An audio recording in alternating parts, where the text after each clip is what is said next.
Oke, prinsip kedua adalah kontinuitas. Artinya materi harus disusun secara berjenjang dari yang mudah menuju yang sulit, sehingga peserta didik belajar secara bertahap. Jadi seorang pendidik itu tidak harus memberikan materi yang sangat sulit kepada peserta didik yang memang bukan tahapannya. Jadi pendidik itu harus menyesuaikan dengan materi yang akan disampaikannya, tidak terlalu mudah gitu untuk jenjang yang lebih tinggi, ataupun sebaliknya tidak terlalu sulit untuk jenjang yang lebih rendah. Nah begitu. Jadi harus menyesuaikan itu dengan kemampuan peserta didik. Nah yang keempat adalah fleksibilitas, artinya kurikulum harus dapat disesuaikan dengan kondisi daerah masing-masing tanpa meninggalkan standar nasional. Nah jadi seorang pendidik juga dalam kurikulum itu harus disesuaikan dengan kondisi daerahnya masing-masing tanpa melupakan standar nasionalnya. Jadi tidak asal memasukkan. Nah untuk pembahasan yang terakhir mungkin pengembangan perangkat pembelajaran. Jadi selanjutnya pengembangan perangkat pembelajaran itu merupakan segala sesuatu yang dipersiapkan oleh guru atau pendidik sebelum melaksanakan pembelajaran. Nah, jadi perangkat pembelajaran itu meliputi modul ajar, FPP, bahan ajar, media pembelajaran atau lembar kerja peserta didik serta instrumen penilaian. Nah, mengapa pembelajaran perangkat ini penting? Karena perangkat pembelajaran merupakan pedoman guru selama proses belajar mengajar. Nah, jadi seperti modul ajar itu adalah pedoman bagi pendidik untuk menyampaikan materinya gitu dalam modul ajar tersebut. Yang selanjutnya itu ada relevansi, yaitu perangkat harus sesuai dengan karakteristik peserta didik.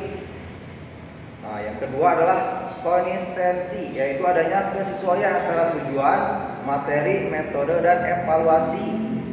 Nah, jadi dalam penyampaian itu harus sesuai dengan metode yang diajarkan, dan jika nanti ada evaluasi juga harus sesuai dengan contohnya mengetes anak itu dengan metode pembelajaran yang sudah disampaikan. Contohnya apabila tujuan pembelajaran adalah meningkatkan kemampuan berpikir kritis, maka metode yang digunakan sebaiknya diskusi. Jadi para peserta didik itu bisa berpikir kritis dan bisa memecahkan masalah.